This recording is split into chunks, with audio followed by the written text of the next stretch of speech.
start with the pledge. Recording in progress. Pledge allegiance to the flag of the United States of America and to the republic for which it stands, one nation, under God, indivisible, with liberty and justice for all.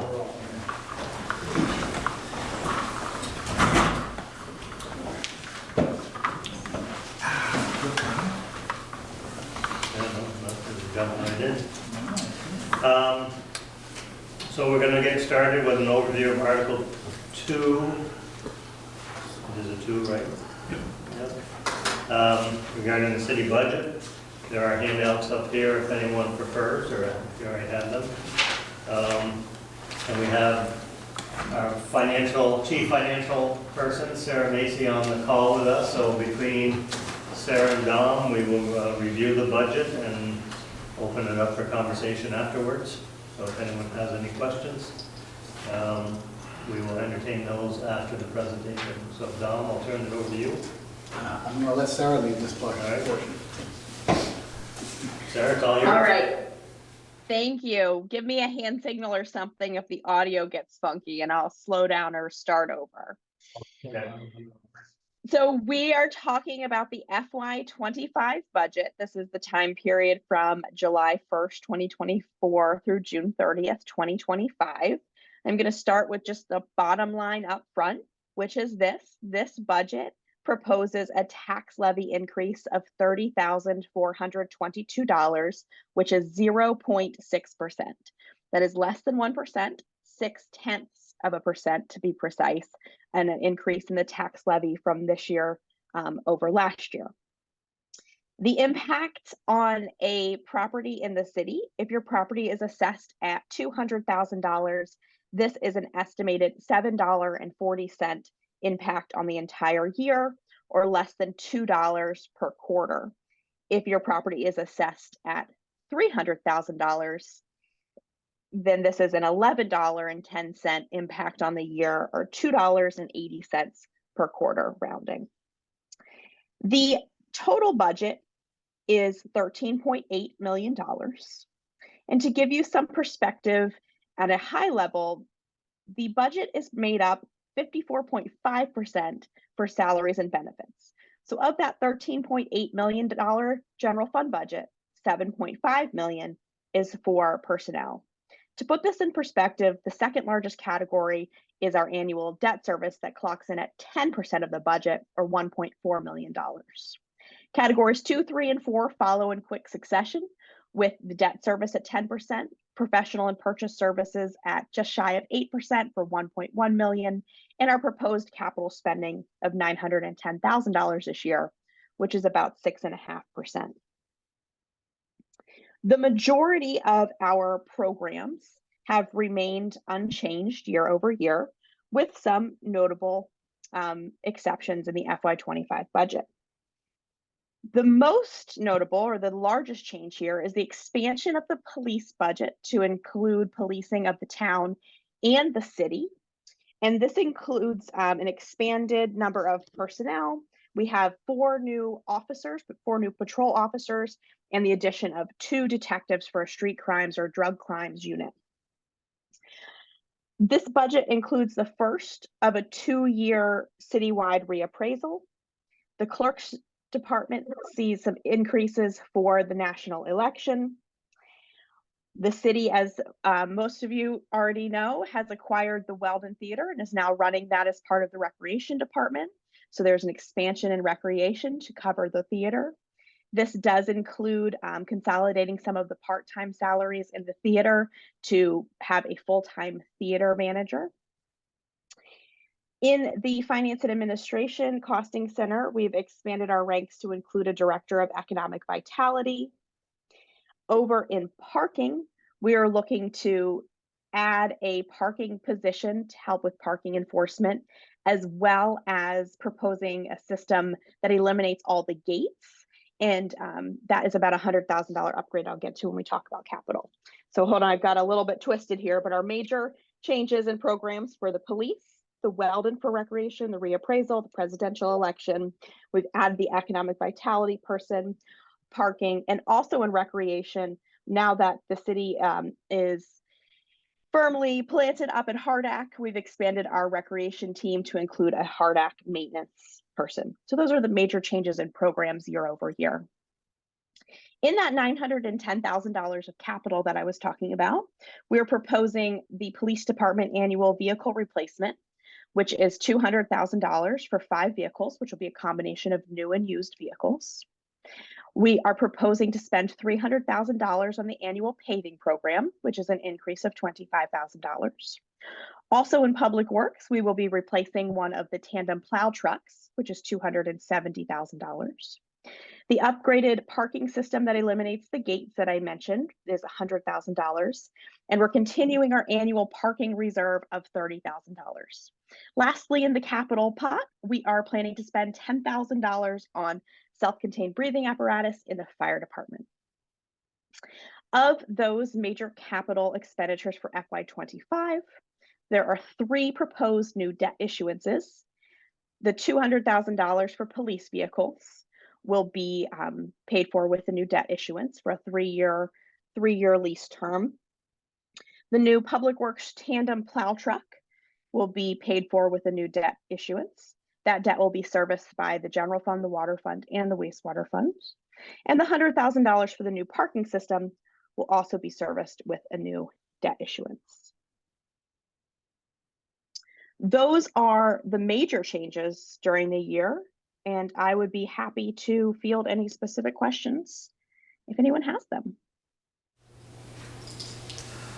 Council, you got any questions? No, not by now.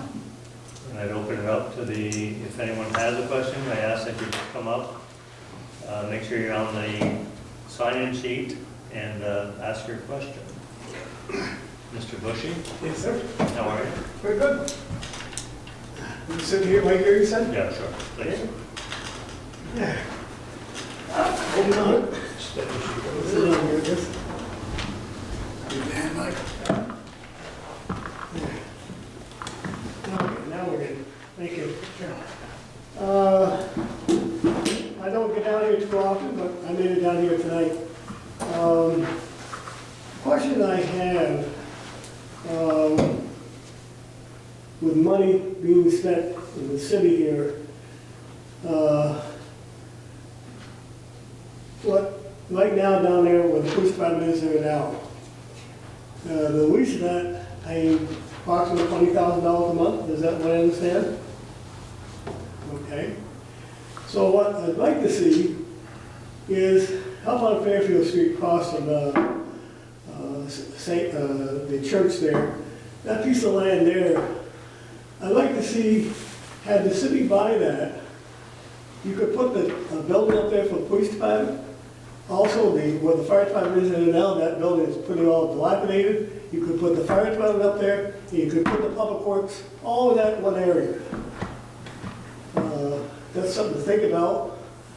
And again, understand that the town wants to put a new building up for the fire department there.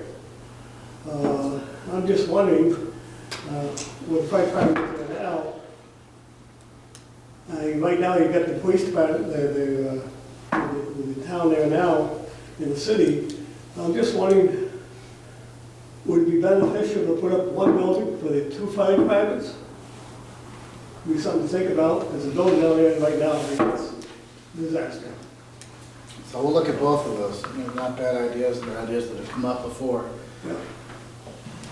We're in a 15-year lease for the existing building. 15-year lease. And so that idea might need to percolate a little bit. Yeah. You know, you'll recall that the way we didn't just get a police station, we were able to do the Congress Main redevelopment project. Right. As part of that, and the two are linked in. Mm-hmm. The city has an option to buy that building at the end of the lease, Well, which for a value that's already baked in, you know, and it's you know, there's double-digit millions circulating right now for public safety facilities, and our buyout on that building is you know, about it's well into the single digits.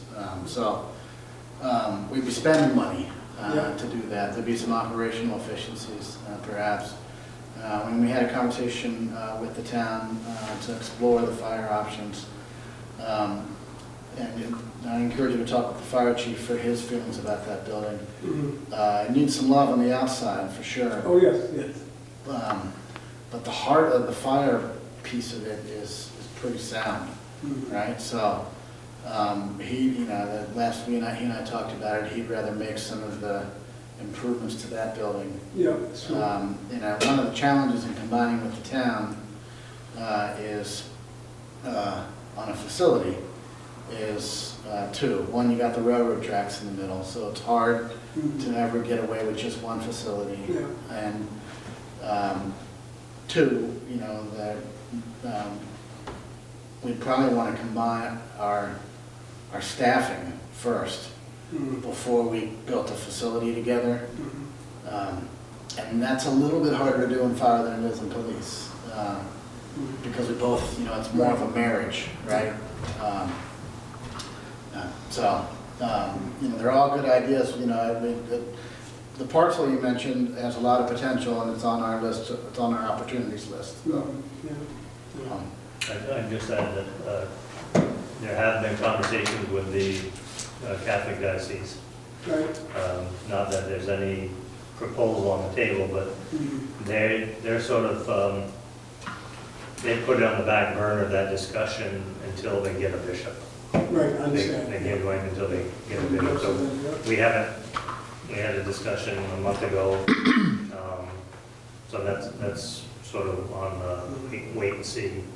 I would say that we're still generating, we're receiving taxes on the existing police station. Right? Yeah. So, and if you saw in the paper, Mike, the town has, in their study, if you will, for the fire station, they have recommended that the committee reach out to the city and have that discussion. There you go. Okay. So we're open to having the discussion. It's not a closed door by any means, but it will be a discussion moving forward. The other question I have, like, you know, you mentioned the Walton Theater and other properties that the city has bought, businesses and buildings and all that, houses. So if the city has that, dollar-wise, how much less, if a person owns that, how much is the city losing with the city owning those buildings? It would come in from the taxpayers. Well, we don't, you know, our intent is not to, with the exception of the welding, our intent is not for them to be long-term holds. We buy them. For us to buy a building, there has to be a market failure that justifies our intervention, right? And we buy them in order to redevelop them into something different, which is, you know, segue to the TIF conversation, you know, but that effort has generated $70 million in new investment over the last 10 years. You know, we don't buy them to take them off the tax rolls. We buy them to grow the tax base. Two good examples, Mr. Bushy, is artists in residence. So we bought that building, fixed it up, we sold it. And the other property that's a really good is a top of Lower Newman. Nason, sorry, top of Nason. We bought that property right there on the right as you're going down. It's like the second or third house, and then we sold it, and that person developed it with a house. So that's our goal, is to buy them. It's easier for us to get grants and funds to fix it up than it is for a private investor. I would add the courthouse to that as well. The courthouse sat there for more than 20 years. City manager negotiated a deal with People's Trust. We sold it for exactly what we bought it for. Now it's a productive building that will be paying a higher tax rate. I mean, it was $50,000 was the acquisition price, and it's going to, after renovation, it's going to be $1.3 million. Oh yeah, they're putting a lot of money into that. I mean, I think, as I say, I think the city is doing well. And a lot of credit goes out to the Public Works Department for the staff that they have and the way they take care of the streets. They're doing one hell of a good job. I agree with you. Yeah, and as I say, they're doing good. And did I understand that is there going to be reappraisal or something? Is that all the houses in the city? Just yours, I believe. Yeah. He'll call me up to the funeral home every day to see if they're ready for me. But anyways, but as I say, all in all, I think the city's doing a good job. And right now, with all the shoplifting that's going on in these stores. Yeah. I mean, right now, over here at Ace, they changed all the counters around, and a guy went in the other day, drew out of the box with his jacket, out he went. Walgreens, whether it be Beverage Mart, or the shoplifting in the city here is something else right now. It's not just here. It's not unique to the St. Albans, that's for sure. When I went up to Walmart there with Judy Dunn and the chief went up there one day before they opened. So he tells me the thing about having somebody on the front door. Well, at that time up there, when they first opened up, they were losing $1,000 a day. People shoplift. What they do is they take stuff out of the box underneath the counter and come up through, so one set the thing off, and they go in the men's room, the ladies' room, leave the old clothes there, the new clothes. Women would come in with baby carriages, put the stuff underneath there. And so finally, they put additional help to open down the aisles. And you got cameras in there, but you only can watch cameras so much. But all in all, as I say, it's just, people today, they just steal stuff to buy drugs. No doubt. And, so I say, you look at what goes on in Broward. So we think the new police setup, we believe that the new structure of the police department will have an impact on that. Yep. We hope it has an impact on the drug issues within the community and a number of drug houses, if you will. Yeah. So we think we'll continue down that road and see if we can have an impact on it. Well, I felt called bad the other day. I was coming out of Food City, and this woman looked 35, 40, well dressed. She asked if I had a lighter to light up a cigarette, and I said I don't smoke. And she says, she said, I'm homeless. She said, I'm living out back down the Out by the railroad. yeah. And she says, what I want to do, she says, if I get some money, she says, I'd like to get a couple of blankets. And she plays up there, they sell stuff like that, used. So I said, well, and I felt bad. I said, I'll tell you what, you stand here. So I went up to the house, I had a couple of electric blankets and they weren't working, but they're still blankets, so I bought them down there. And but so many people there today, And I said, what about the place up on King Street? You can get there. She said, I gotta wait 2 months when you get in there. Yeah. So, anyways, gentlemen, nice talking with you and listening. Thanks for coming in. Okay. So what time are you going to come up to raise my house tomorrow? Give us a couple months, we'll be up though. Well, I'll be down to Hughes by then. Thank you, guys. Thank you, Michael. And I'll be down here election day. So I understand now they're going to, when you're voting, they're going to have a Republican or a Democrat ballot to vote on. For the primary. Yeah. Yeah. So, all righty, thank you. I'll have instructions for you, Mike, don't worry. Okay. Eric, you're I'll good. just put I a answered my question, I was waiting. little paper in front of those. I will. I'll make it for you. Anyone else have any questions regarding this portion of the conversation? Ray, you're good? Got one online. Yeah. Jan, you have any, your hand is up, go ahead. Yeah, I have two simple questions. First, what's the number of employees that the budget covers? How many employees does the city have now? Well, you would think that's a very simple question. I don't have the figure right with me. I thought it was 50. It's around 50, Sarah. All right, around 50. Okay.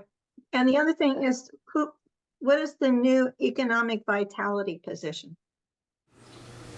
So it's a position we might change the title, but it's dedicated towards addressing distressed properties in the neighborhoods, and also filling vacant storefronts.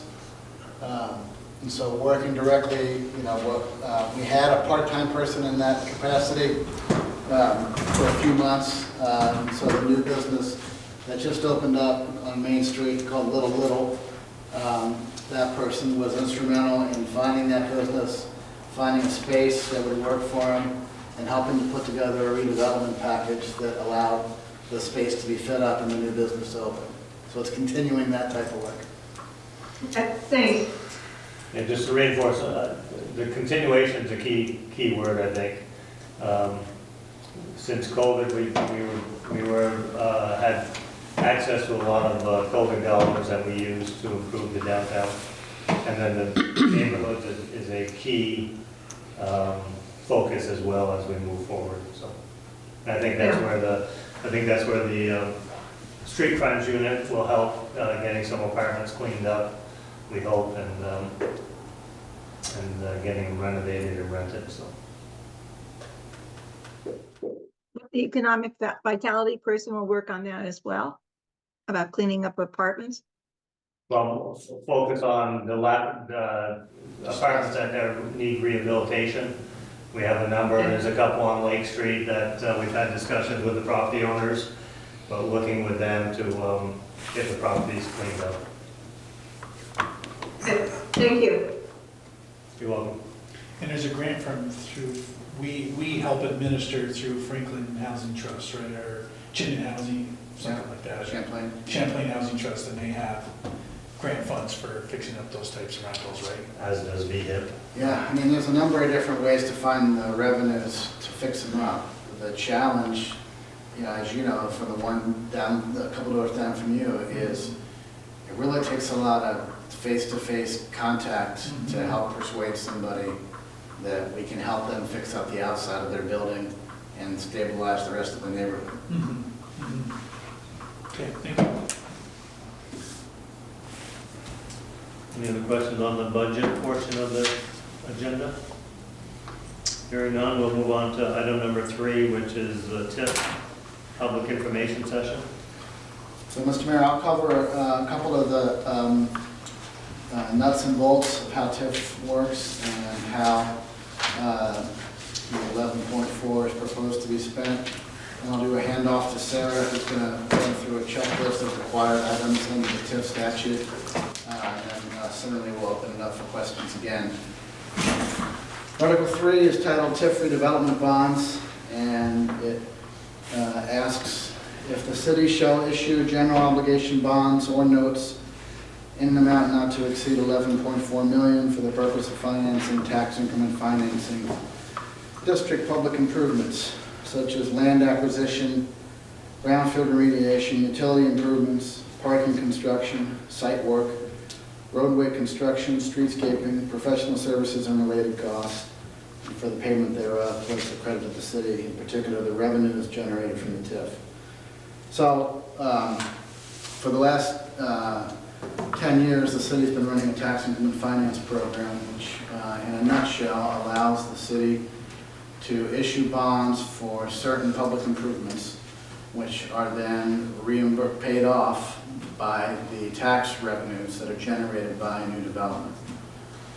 It's the gold standard for economic development, and it's what's fueled all the development over the last 10 years. So, for example, you don't get a new hotel downtown unless you can buy the land, remove the environmental contaminants, and build the structured parking for the patrons to park in.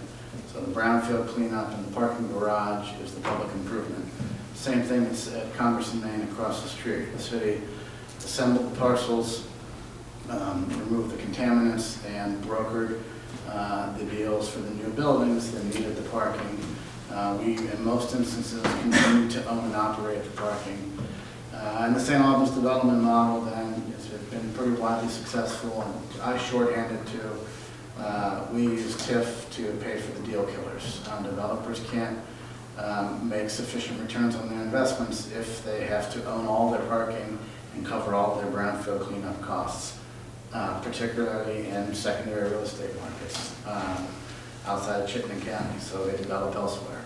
So the proposed TIF bond is divided into 3 projects. The smallest of which is,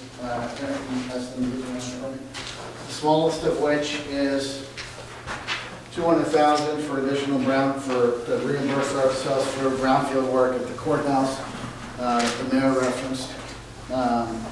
The second of which is $1.2 million for the Federal Street multimodal transportation project. That will cover construction of sidewalks on Federal Street and professional services, which will cover the development work on the next phase of the Federal Street project. We've got a nearly $8 million grant from the feds, and we need the matching funds to pay for our share of the final design. But the bulk of it's $10 million. $10 million for the Bellevue redevelopment project.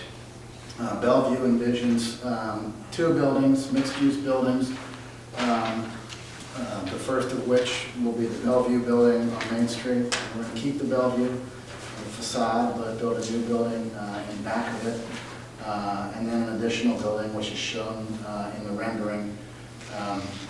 Final designs will determine if it's 2 buildings, 3 buildings, or 1 large. And the exact placement between Center and Hudson Streets. But our development team has worked up a pretty in-depth estimate of $10 million to cover the items that are in the warning that I mentioned earlier: buying the land, cleaning the land, constructing the parking. We're not building the residential units. That's left to the private developer. We are just setting the tables so that folks will invest in St. Albans and not elsewhere. We envision the rental pro forma, the business pro forma for the private developers to have these be rental units, generally between what's called area median income. So the wages that most folks in the area are making. Target here is between 80% and 120%. So some will be a little bit less than average, some will be a little bit more than average, just like school. And at the end of the day, though, we'll get what we describe as workforce housing, which can't be built without the city getting involved in the market. So we can return to a deeper discussion on the project in a minute, but let me do a handoff to our CFO to walk you through some of the required disclosures and boxes that need to be checked. Sarah? Thanks, Tom. So we're going to walk through information to voters on this final TIF bond here. There are some handouts on the front table and just this one pager. The total amount of debt that we're asking voters to consider on the ballot is $11,400,000, as Dom said, which is the $10 million for Bellevue redevelopment, $1.2 million for Federal Street multimodal connector project, and $200,000 for the redevelopment of 45 Main Street. Up until now, so not including the new 11.4 million, we have had approved and issued $21 million of TIF debt. If the voters say yes to the TIF issuance in March, the city plans to issue bond anticipation notes during March of 2024, totaling the $11.4 million, and we will secure a long-term bond for the project through the Vermont Municipal Bond Bank.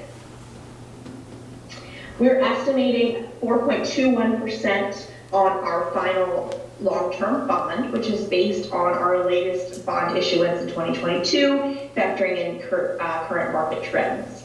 The Vermont Municipal Bond Bank incorporates all of their fees into their interest rate, so we are not expecting any anticipated issuance fees with this debt. We intend to issue a 20-year bond for the full $11.4 million. And of that $11.4 million, $2.5 million will be used for related costs. Related costs are professional services like engineering, legal, consulting fees associated with the project, but are not boots on the ground, shovels in the ground construction. This is not in addition to the 11.4, but of that $11.4 million, 2.5 is expected to be these ancillary costs around the project. Using the 20-year term and the 4.21% interest rate, we anticipate the annual debt service, the combination of principal and interest, to be $854,504. Again, this is all serviced by the incremental growth in the grant list in the TIF district. We are not planning to use any interfund loans, but we are planning to issue interim financing. The interim financing that we intend to use is bond anticipation notes that will be issued prior to the end of March 2024 for the full $11.4 million. We are anticipating about 6% interest on this interim financing. Again, we are going to turn that into a long-term 20-year bond, and we're expecting to have a lower rate on that longer-term bond. John has covered the improvements that we're going to be financing, namely the land acquisition, brownfield remediation, utility improvements, construction of parking, site preparation, roadway construction improvements, streetscaping, professional and other related costs on those 3 projects, which are the Bellevue redevelopment project, the Federal Street multimodal connector, and the 45 Kingman Street redevelopment project. These 3 projects, of the 3 projects, the Bellevue redevelopment and the 45 Kingman Street project will be funded 100% with this issuance. The Federal Street multimodal connector project has other funding sources, and so 63% of the total cost of that project will be this $1.2 million of TIF funding. We expect that total project to be about $1.9 million, and we have other sources of funding like federal grants to help pay for that. One of the key elements of TIF is that the city invests in these projects and then private development comes in and grows the grant list. And that's what makes this all happen. From these specific projects, the Bellevue project, the Federal Street, and the Kingman Street projects, we are anticipating an additional $15.8 million of grant list growth. That is on top of all of the grant list growth that we've already experienced in the TIF. And that is grant list growth that is specific to these 3 projects. And as noted in the warning, but I will reiterate it here, if for any reason taxes do not come in from the TIF district and it's sufficient enough levels to pay this debt, these are ultimately general obligation bonds backed by the full faith and credit of the city. And if the increment does not materialize, then the general fund will be on the hook for those. That concludes my portion of it, Dom. I'll hand it back to you. More of the more interesting stuff, the less wordy finance stuff. Thank you, Sarah. Nice job. Okay. Anyone here have questions? So the only question I have, Sarah, the one, you said the Federal Street project, we're asking for 1.2, correct? Yep. 4. 2. 1.2, and then we'll get about $700,000 for other grants and stuff. But that's just for our portion. We have like an $8 million grant to do the roadway and infrastructure under the roadway. So it's not just a $1.9 million project, that's what our portion is. Correct?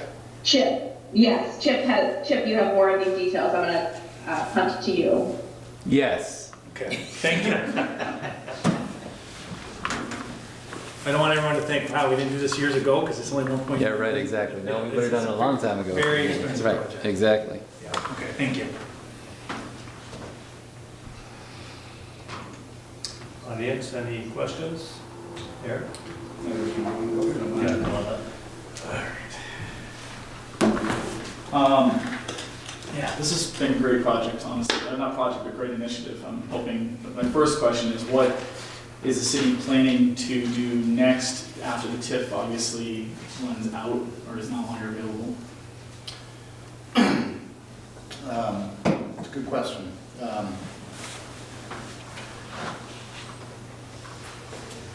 Can I talk? Sure. One thought I have, Eric, is that we set the table across, I think the city of St. Albans is a desirable destination for business and tourists alike, and we would hope, my hope is that the private market would hopefully step up and do some of the investment themselves, since we've laid out the big picture. There's no guarantees in that, but you'd like to think that developers have seen what we've done.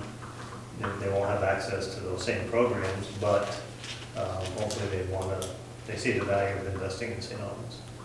And that leads well into my next question. Is like you had mentioned the affordability of developers to clean up brownfield project. Like they can design and build a building, and those components of the brownfield projects can be expensive. Do we anticipate any other opportunities in the city that would require that kind of level of cleanup again? These are the biggies. The brown. If I had it to do over again, I would redo the TIF, much more heavily emphasized on brownfields. It wasn't until we were into it that we realized how important that was. I think, and just piggybacking on what the mayor was saying a little bit, I think there's nothing as transformative as the TIF, but the city will always have easier access to grants that help drive down costs, and the federal delegation that helps bring resources as well. But I think we'll continue to play in the micro business development space. TIF's a macro tool, but what we haven't gotten to very much yet is the micro business development projects like Little, right? Where you still have a market failure, and it's still the city council and the city staff that are held accountable when people drive down Main Street and there's a vacancy, right? That was the biggest topic. Right.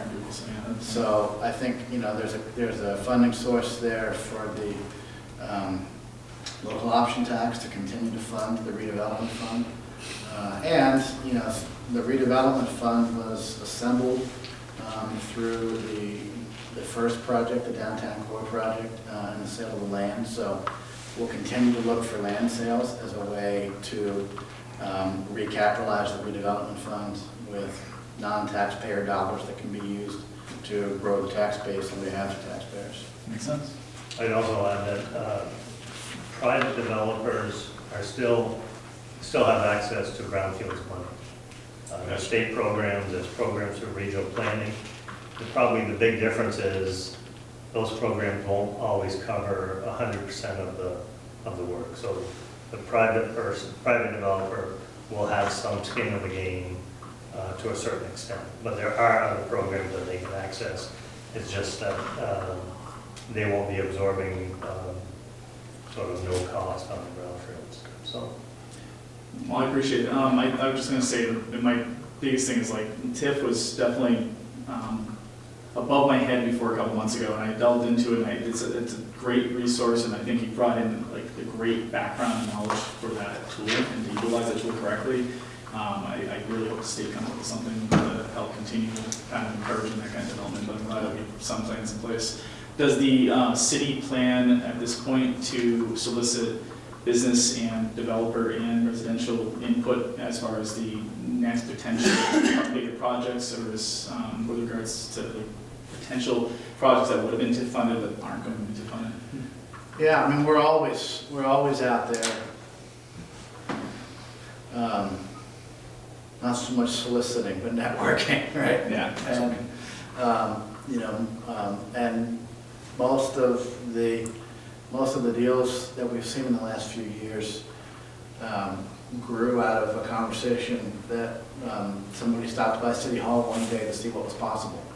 And when that happens, it's our job to try to see if that dog will hunt, right? So, not all of them will, and so, Chip and I's role is to vet them and figure out, the council is kind of the loan committee, figure out what should go to the loan committee and what shouldn't. Some of them have to work really hard and eventually they get there. I appreciate it. Thank you all. I would just add that, and we've talked about this before, because of the growth in the grant list based on a lot of the TIF projects, it shows what the tax increase is for voters. What I would share is that it's not going to be the same on the education budget. You know, what I try to stress is that the city did our job in keeping the rate low. The school budget went up 7.2 million. We don't know what the impact of that is, which is crazy to me. I mean, we're voting on a budget, and none of us know what the impact of each of our tax bill is going to be until after the fact. School budget. On the school board, or the school portion, exactly. We know, and Sarah listed what the impacts were going to be for the different levels of appraised value for homes, but we don't know what the impact's going to be. So when you get your first tax bill, Nicole, in June, July, that's when you're going to know what the impact is. And that's not the way, in my opinion, that's not the way you should go to the voting booth, not knowing what the impact is to your own personal pocket. And one other. I was watching a video with you had with Richard, an interview about a month ago, and you mentioned, and this is good for the city to re-emphasize, the two numbers, the grand list value before we did all this last 10 years with the TIF funding, and the grand list now. And I think it's good to share that again, because that was impressive. Almost double. Sarah, I think you said 70 million Yeah. increase on the grand list, almost double what it was. I think we're at 65. I don't think we can emphasize that enough. Is that about where we were? Yeah. I read. Somewhere. Tom's saying yes, Sarah, so just go along with it. 70's been. I don't know the grand list number off the top of my head, but I know that, that 70 million of new development because of the TIF over the last 10 years is the number, and that's very impressive. Ray, looks like you have a question or two. Yeah. I'm just here to learn about TIF, I guess. First question would be, so the 21 million we've already spent, how is that performing? Sarah, did you get a question? So, So we spent $21 million in TIF increment financing bonds, and that has been what's enabled us to realize $70 million of grand list growth within the TIF district over the last 10 years. Okay. I understand what you're saying. 70 million is the grand list increase, but it's a TIF district, is that the correct? And you're looking for that spread between what it was before to where it is. That's what the cover is for the, hey, if we don't make it, we might be liable for it as taxpayers, right? I'm just asking, of that 21 million that we've already put in TIF, I'm assuming we're getting 100% coverage to the debt service. and that's what, I was going to reinforce that. So are we paying the bonds basically based on what our incremental growth is? Right. And, yeah, I mean, here it is. On the second sheet, I'll walk you through this. Talk about the grand here.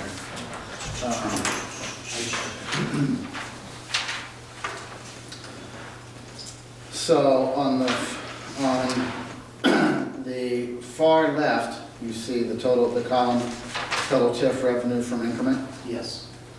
And you see how that grows. There's an inflationary element to that. And then in the year 2033, it stops growing. There's a drop between 2033 and 34. That's when we stop retaining increment from the education fund. So ordinarily, if you have a tax bill in the city and your tax bill is $5,000, 3,000 of that, 3,500 is going to the school, and the balance is going to the municipality. Under TIF, the state says the education fund needs to grow, or the education fund can't grow, it can't do anything for it to grow. So let's form a partnership with those who can make it grow, cities and economic developers. So for a period of 20 years, you can take 75% of the increment that results from your new development and use that to pay off your bonds, and only that. And so the tax bill in the hotel is about $200,000 a year, right? And it's getting to be a lot of math here with my CFO on a call here, but of that 2/3 of it would ordinarily just go straight to Montpelier. Right. But we get 75% of that 200,000. 2/3, yeah, That goes to the bond debt. to pay off the bond debt. And you can only use it for TIF. You can only use it for the public improvements. But that's why it's so powerful and such a game changer. I'm sorry, and what's happening to education on the side here? Well, there's a line that's drawn, and the education fund says, City of St. Albans, you have created a TIF. This is your, what's called original taxable value. Right. So for the next 20 years, you don't get anything that's new except for the 25%. Always get your 25%. And after 20 years, you get your whole pot. Right. Right? So that, I mean, that's not a bad take for the ed fund either, right? No risk. As there is uncertainty in ed, I was wondering how much that impact TIF. Yeah, you know, It's stable, right? there's no impact whatsoever related to the ed fund. The education fund gets 25% of revenues that only came in from the new development. And so, and then at the end, they're back to getting what they were entitled to, and the bonds are paid off. So that's, you know, on the far right, you show the cash flow. At the bottom of it, this is a really conservative model. This assumes, so here we are in an environment where we're talking about double-digit tax increases for the ed fund property tax rate. Our model assumes it only goes up 2% a year.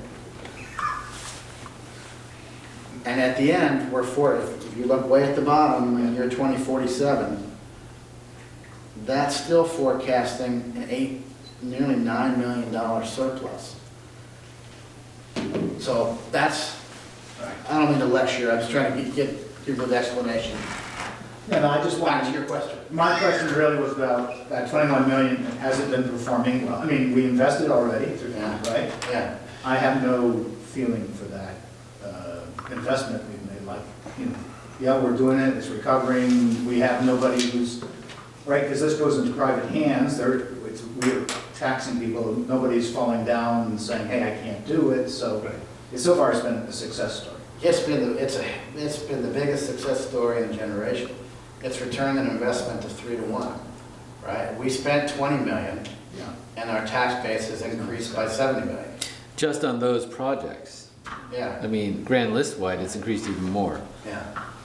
I think, I thought I heard you going down the road, if the education fund goes up, they still get that set amount, Right. right? I mean, it doesn't affect our, But that's what I was worried about was the potential of education drawing against the TIF, you know, monies, right? Because it's the difference between what it was and where it's now appraised at. Yeah, yeah. That is going to debt recovery, you know, how is education playing into that was question one. And then question two was, how is the $21 million doing so far as recovering towards retiring the 20-year bond? And then the last question I have is the risk to the citizens if there's a failure, for example, if somebody finally just says, I can't do it, what is the consequence? I mean, that sounds ominous. It sounds like all of a sudden I could be in for $21 million and what is that? We rebond and now it's out of taxpayer, it's a tax rate increase, or is it not a true failure, it's more likely somebody would acquire the property or do something? Yeah, so the city travels and talks to other towns about this and how you minimize the risk, right? And during the same time that Burlington had its hole in the ground, we did a $30 million project across the street. And that's because we control the land. We can borrow cheaper than anybody else. We have to consider the cost of nothing occurring there. And we can recoup our investment over 20 plus years, whereas a private developer needs typically a 10-year takeout and a double-digit return, right? Right. So, but your question of how are we protected? we don't go out, actually, I would say, what's the consequence of a failure? Well, that analysis, you know, as I mentioned, begins with what's the consequence of doing nothing? So the Bellevue building and the Weldon Theater, we're into those for $1.4 million. The Weldon Theater, you know, becomes sort of vertically integrated with the theater down below and the host and the residential units supporting that. So, you know, that's $600,000 or so, right? So that's that. What do you do with the Bellevue? Well, you can't always buy it, but you can always sell it, right? We don't go out and spend $10 million on April 1st. On April 1st, we begin our RFP process to solicit the developer who comes in, and first we try to put that deal together, right? And so if we're unable to put that deal together, then we back out of it and sell that building or do something different there. But it's only right now that we can get 75% of the increment to help pay for it. The problem of what to do with the Bellevue exists, whether we have a TIF or not. But our TIF expires in a month. No, my question really is, so we go off and, you know, take the 21 million or take the 11 million, what happens if something bad happens, right? And usually if we haven't gone all the way and haven't spent the money, we can always get rid of it. I understand that part of it, but my question is, let's say the apartments get vacant and the landlord fails it 3 years in, 5 years in, for whatever reason. It's not that all of a sudden the taxpayers are liable for that 11 million, but I don't believe it's zero, right? The recovery is that somebody else would acquire the property and try to rent it. Yeah. And I'm just trying to understand the risk window here is, it's not a full, like we wouldn't be on the hook realistically of $32 million. It's really, there's $32 million that we bonded, now we need to figure out how to get rid of the assets or do something to. So the way I understand Ray's question is, there's no guarantee that the property is going to generate enough to cover the bond. So if there is a shortfall, then I think you touched on it, Sarah. We as a community or city are responsible for that shortfall within the general operating budget, correct? Yeah, but the model shows 38 million increment. And that's the residential units that are anticipated at Fonda. That's the residential units that have begun down on Lake Street, plus 14 or so for the units that are anticipated over here. So it's a district-wide approach. It's not all eggs in one basket. Our role and our risk diminishes significantly once we're out of the ground. And we're not building that building, right? We're just creating the conditions so somebody can build that building. And then the last question on that is, so building that building is not done in 6 months. It's let's say a year, 2 years. Yeah.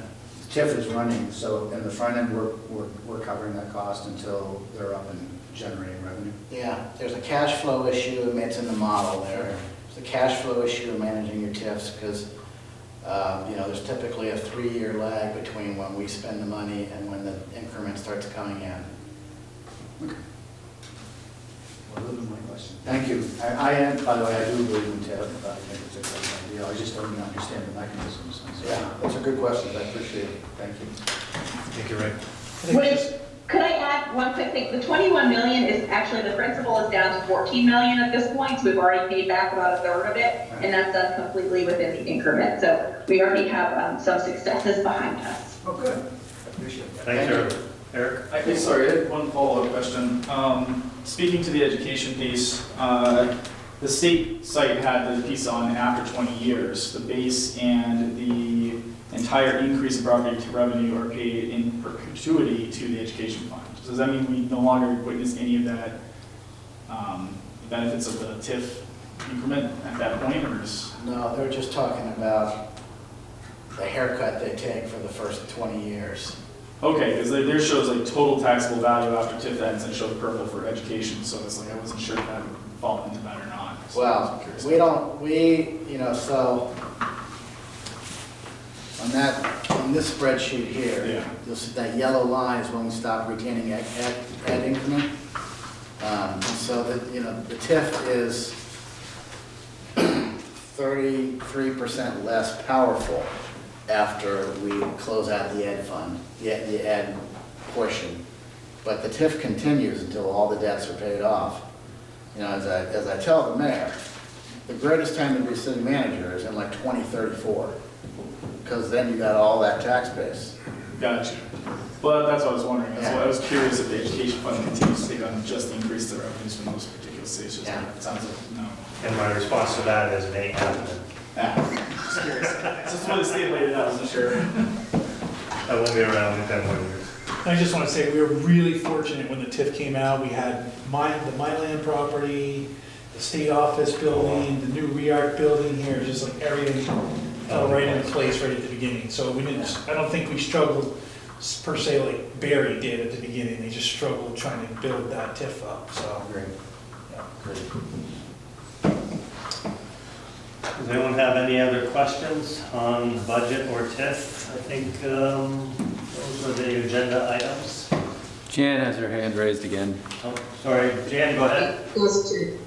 I appreciate, the detail. It's like this has provided great clarification around the financial piece of the TIF, better than I had understood it before. But I have just one question. The housing, the apartments that are being built with this part of the project, you said is for working people, median income. And so are those for people that are currently here or people that are anticipated to move to this area? Both. Yeah, I don't think we had any preconceived idea as to where they were going to come from. We just know that we do hear from many residents, not only in the city, but town and the surrounding communities, that their kids who are here working, who have graduated from high school or college, don't have a place to work. So I think our focus initially is to focus on local residents and trying to accommodate their needs, because many of them are still living at home or cannot find an affordable place to live. So I don't think we have any thoughts other than we've heard a lot from residents, and that's sort of what led us down this road.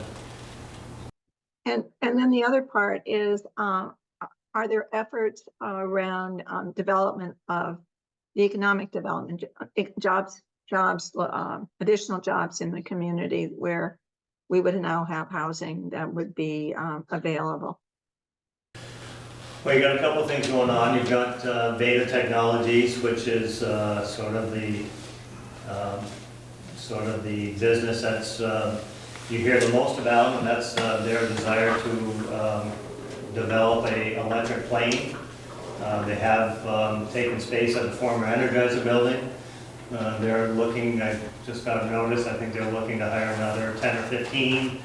But that's in the whole scope of things, that's pretty small. That's gives them about 20 or 25 employees. Their long-term forecast over the next 2 years is probably 100 folks coming into work. I would say that the focus is not so much as bringing in new business to create jobs, because we have a significant number of businesses now, Jan, that can't fill jobs that they already have. NCSS has 50 openings, Barry Calabo has 15, Ben & Jerry's 30, they're all looking for employees. So I think let's focus on accommodating them so they don't start to look elsewhere to move business. We want to accommodate those before we get too crazy on attracting new business and not being able to backfill their job needs. So Yeah, that makes a lot of sense. Thank you. Yep. Probably 25% of the people we hire have to back out because they can't find housing.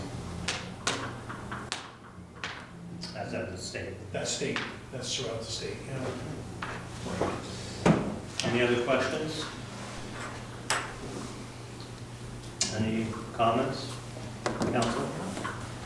So once again, I think this is Mr. Spooner's last meeting. We can't get rid of him. But, just to reinforce our thank you, Chad, and we think there's a candidate we'll be doing a write-in campaign on town meeting day, so for Ward 6, so hopefully we have that. I'd also like to thank Bob Farrar for his time on the council. Bob discovered he had a conflict with his probate judge position and felt best that he stepped away. So thank Bob for his contribution to the board over the last 3 years as well. And potential candidate for position, Eric is here. And, so be sure to get out and vote. Let's have a good turnout for election day. So thank you all for coming in. Great discussion. Appreciate it. And wish everyone a good night. Thank you. Move to adjourn.